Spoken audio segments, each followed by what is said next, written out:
Afganistan és un país meravellós amb una extraordinària cultura, gent molt orgullosa de la seva herència cultural. Com sol ser habitual, els països de la regió posen l'accent en els valors familiars i en la religió. Molt hospitalaris i generalment també molt oberts, Afganistan és un país meravellós per visitar, malgrat les desgraciades circumstàncies que han acompanyat la història d'aquest país.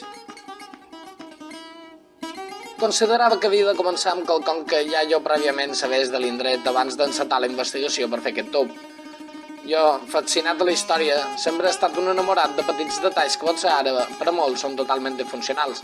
Mots com la terra dels lliures, la pèrfida del Bió, la terra del sol naixent i el país de l'arcoíris en serien alguns dels exemples.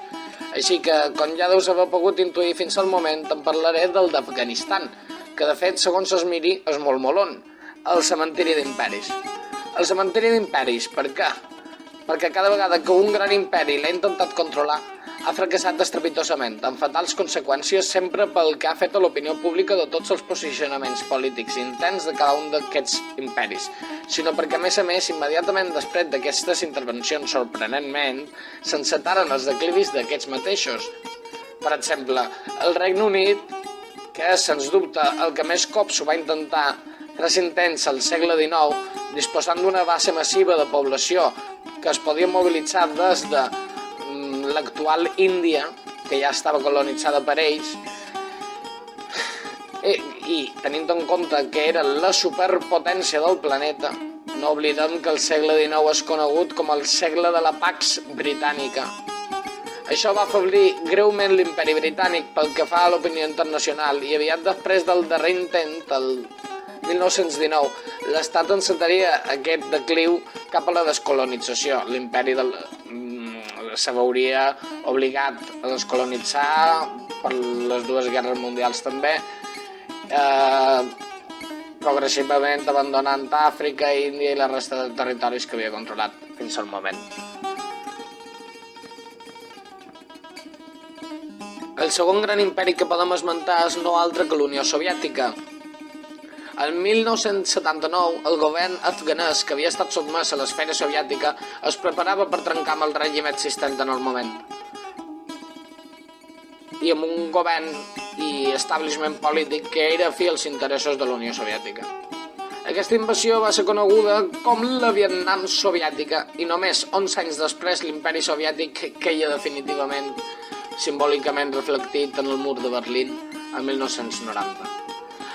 El tercer que podem esmentar és lamentablement els Estats Units, que clarament es pot apreciar un greu decliu pel que fa a la seva qualitat dels valors democràtics de precisament el país fundat en el liberalisme i en els seus valors fundacionals, bàsicament democràtics.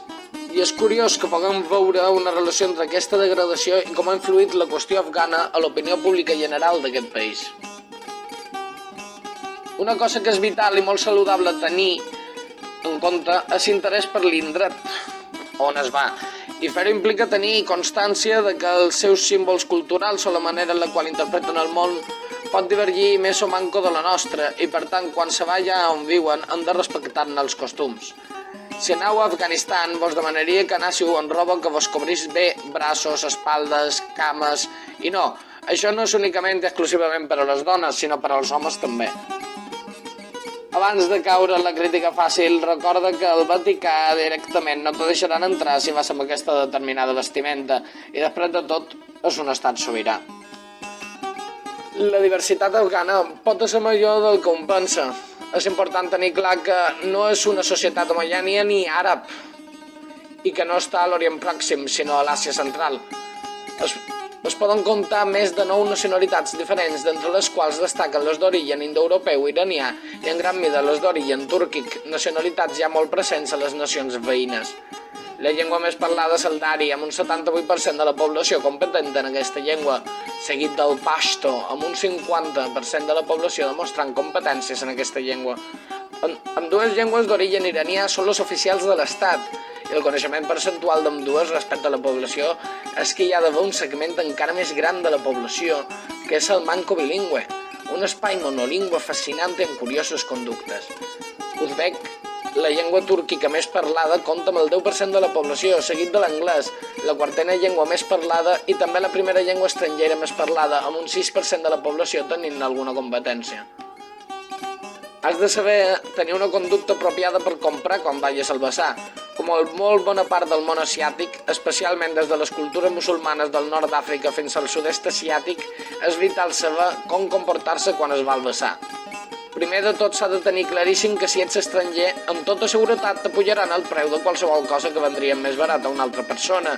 I sí, encara que et sembli groller, a mi em costa molt de fer-ho precisament pel mateix. Hauràs de negociar el preu del que li vulguis comprar. Això és vital no perquè en si t'hagin apujat el preu, sinó que molt sovint això forma part de la cultura comercial d'Afganistan. T'estan convidant a la seva cultura d'alguna manera, encara que això et sembli extraordinàriament excèntric. I fins i tot podria haver-hi gent que s'hi sentís ofesa perquè no ho intentes, perquè no intenten negociar-ne el preu. A més, aparentment, d'Afganistan venen moltes queixes de productes electrònics baratíssims, mòbils i altres, tablets, ja vos podeu imaginar, coses com iPhones, que a l'hora de la veritat estan malmesos, encara que semblava que estaven perfectament emballats. No t'oblidis que a les Canàries pots fer el mateix en totes les garanties i sense haver de negociar preus.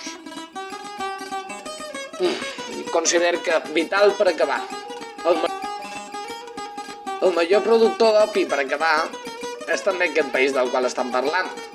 És un dels majors productors d'opi del planeta, amb possibilitat del tràfic massiu d'heroïna, un dels negocis il·lícits més pròspers. Més del 90% del seu PIB ve d'aquest producte que va arribar a màxims històrics el 2017 després d'una greu pujada de la producció que va provocar la marxa dels exèrcits dels Estats Units i l'OTAN, una marxa massiva de la major part de les seves tropes l'any 2013. Tristament no hi ha cap estímul econòmic aliè al cultiu de l'opi. I bé, lots, això és tot per acabar i també per començar, des que aquest és el primer, m'he proposat fer-ho seguint l'ordre alfabètic que proposaria, que el primer que em tocava era Afganistan. Espero veure-us a la següent situació i fins la propera.